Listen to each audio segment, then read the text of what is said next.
Hello, Valerie here. I wanted to go over the topic of love addiction and love avoidance. So, love addiction is when a person fantasizes about who the other person is, sort of like a fairy tale, like, oh, they're going to meet all my needs. They're so perfect.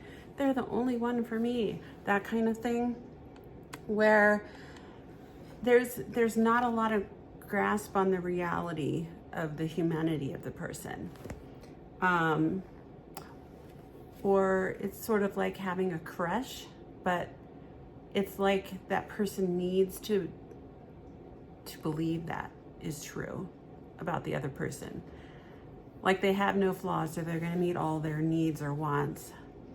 And so I wanted to share that I work with this all the time. I got trained in it in 2008. Love addiction, love avoidance is not in the diagnostic and statistical manual.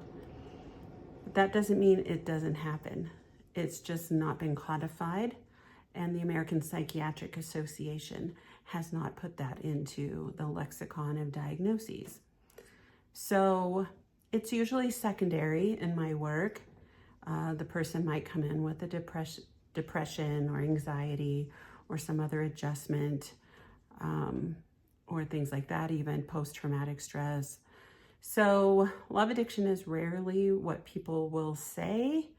It's just usually something that I suss out or figure out. So I have this handy chart. It's on the back of my developmental immaturity chart because I got gifted this when I took the training.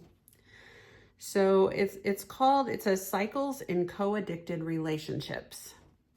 There's on this side positive intensity, and then negative intensity, and then this little round thing, the red part moves, so you can see how the cycle goes. So I'll just tell you that the first part of a co-addicted love relationship starts when the person who sees another person as the answer to their prayers. We'll call that the love addict. The love addict's greatest fear is that of abandonment with an underlying fear of intimacy. The person can be addicted in other areas. So the love addict has an underlying fear of intimacy, like they're not used to people knowing who they really are. But they're conscious, they might be more conscious of a fear of abandonment. So this could be people who have been abandoned in their history. So then the avoidance addict or love avoidant, their greatest fear is that of intimacy. So getting close to somebody feels really scary. Their underlying fear that they don't know about is abandonment. So you can see how these two are like Velcro for each other. So the first stage of the positive intensity is that the love addict is attracted to the power and adulation of the love avoidant. Pia Melody, who came up with this, she calls it the back walking away. So there's the person that likes to go away. But the avoidance addict or the love avoidant is attracted to the neediness, pain, and vulnerability of the love addict and begins to feel safe and wanted. Oh, I can meet their needs because the love addict thinks that they can and has them put up on a pedestal, so to speak. So that's the first phase. So a love addict who doesn't have a source of fantasy at the moment finds somebody that feels like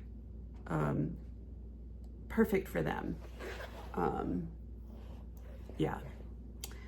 so that's the first stage. I think I'm going to do this series one at a time so you can actually get a feel for how this goes. So there's 1, 2, 3, 4, 5, 6, 7, 8 phases of this cycle. And I think it'd be too much to do them all at once.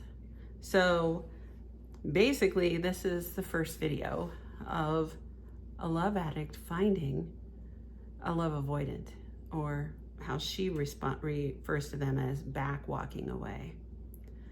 So stay tuned for the other videos. This will be a series. Let me know any questions you have down below in the comments. And don't forget to subscribe. Thank you.